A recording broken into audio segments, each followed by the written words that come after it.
Hey guys. So, growing up, there were some occasions where I would be yelled at for laughing too much or laughing too loudly. And I thought, you know, I guess I thought like it was me. Like, okay, like shit. And I realized that my mother, okay, always wanted to like hang out with me and others like and have fun.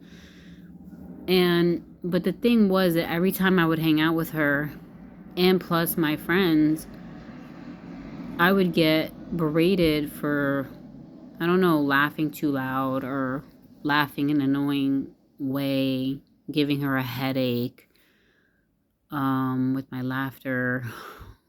It seemed that any time I was overly happy that I would get shunned. And I thought, well, I didn't understand it. I didn't know, oh, this is narcissism.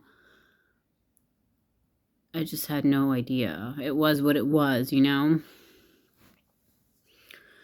So yeah, I did notice that I couldn't have too much happiness or outbursts of happiness around her. So the next chapter literally is fight for your right to have fun. I didn't even know this was a thing. And the subtitle is Why It Can Be Dangerous to Have Fun Around Your Narcissistic Abuser. So the narcissist needs to see the scapegoat victim of their relocated worthlessness living a grim, colorless life.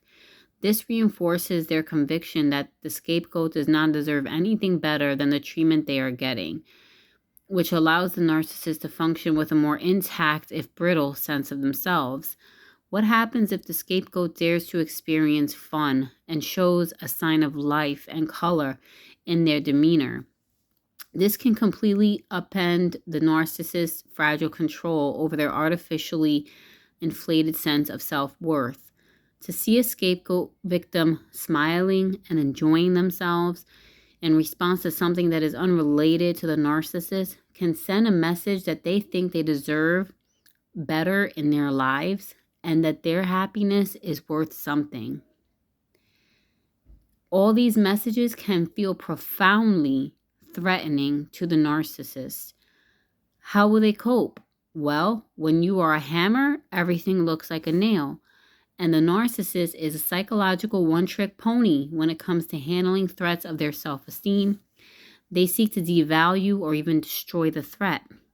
Survivors of such abuse can often recall particularly wrathful attacks during times when it was evident that they were having fun in their lives. I was like, yeah. Being picked up from a party while laughing with friends could mean getting yelled at for not doing chores once those friends had been dropped off. No, she would yell at me in front of my friends. Like I remember like just about being too loud or laughing like a hyena. You're laughing like a fucking hyena. All right. So it wouldn't really, I don't really remember like an after, but there probably, probably stuff I'm not remembering. Going to a school dance and coming home a minute late could create an avalanche of accusations and punishment, and so on. Yeah. All right, I'm going to cut this video here. I might make another one if I read something else that's interesting that I can relate to.